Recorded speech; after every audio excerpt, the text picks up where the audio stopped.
Hello and welcome back to the channel. In this video I'll be sharing with you how to cut this stylish asymmetric bustier pattern. So if this is something you like, please don't forget to hit on the subscribe button.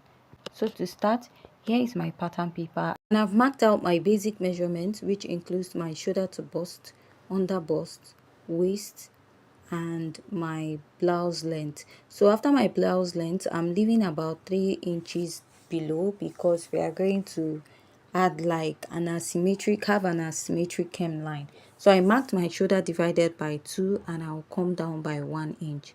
Go ahead to place my ruler and I'm going to connect. After I'm done connecting, I'll go ahead to find my chest line, and to do that is your bust circumference divided by 6 plus 1.5 inches, and I'll draw out a straight line. Now I'll mark back what I have on the shoulder on the chest line area, and I'll go ahead to place my ruler to draw out a straight line. Next step, I'll go ahead to divide my armhole into 2 and mark. Now I'll come out by ½ inch.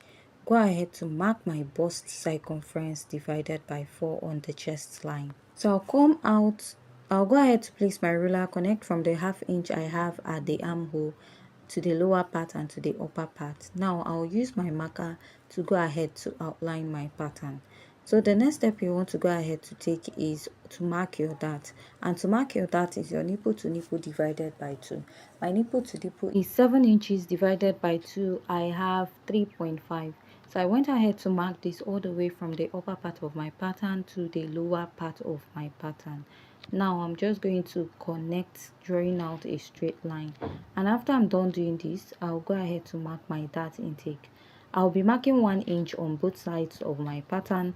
If you're plus size or a bit busty, so you can go ahead to use 1.5 inches for this pattern.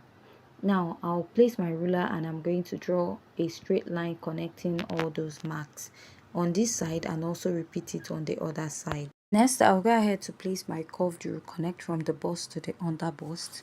Go ahead to repeat the same thing at the other side of my pattern. After I'm done marking this, I'll go in with my marker to outline it to make it more visible for you to see. And after I'm done marking this, I'll go ahead to mark out a basic neckline for this pattern, which is 3 by 3 inches. I'll be using this to serve as a guide to cut out my pattern. I'll go ahead to divide the rest of my shoulder this way and mark. Go ahead to place a ruler and connect. After I'm done marking this, I'll go ahead to mark that intake of 1 inch there. I don't want to have too much gaping, and I'll go ahead to connect it down. Now I'll go ahead to insert my